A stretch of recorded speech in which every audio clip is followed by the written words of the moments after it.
الحمدللہ رب العالمین والصلاة والسلام علی سید المرسلین اما بعد فاعوذ باللہ من الشیطان الرجیم بسم اللہ الرحمن الرحیم۔ قربانی کے حوالے سے اکثر یہ سوال کیا جاتا ہے کہ قربانی کون سے دن کرنا افضل ہے؟ تو یاد رکھیے کہ قربانی کے جو 3 دن بیان کیے گئے ہیں ان تینوں دن میں سے کسی دن بھی قربانی کی جا سکتی ہے، لیکن افضل یہ ہے کہ پہلے دن قربانی کی جائے۔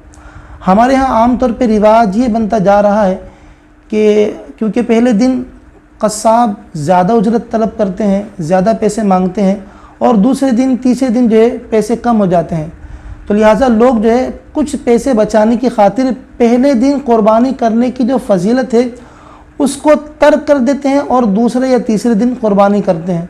اور بسا اوقات ایک سبب یہ بھی بنتا ہے کہ دوسرے یا تیسرے دن گھر میں دعوت ہے، چلو اسی دن قربانی کر لیں گے۔ تو لہٰذا یہ بات یاد رکھیے کہ ہمیں ثواب کے معاملے کے اندر حریص ہونا چاہیے۔ جہاں بھی ہمیں ثواب زیادہ مل رہا ہے ہمیں اس چیز کی طرف ہی جانا چاہیے، اس عمل کی طرف ہی جانا چاہیے۔ تو لہٰذا قربانی تینوں دن کی جا سکتی ہے، کوئی عذر نہ ہو تو کوشش کر کے پہلے دن ہی قربانی کی جائے تاکہ پہلے دن کا جو ثواب ہے وہ ہمیں حاصل ہو جائے۔ لیکن اگر کوئی عذر ہے تو عذر کی بنا پر دوسرے دن بھی کر سکتے ہیں، تیسرے دن بھی کر سکتے ہیں، اس میں کوئی مذائقہ نہیں ہے۔ اللہ کریم ہمارا حامی و ناصر ہو۔ وما علیہ الا البلاغ المبین۔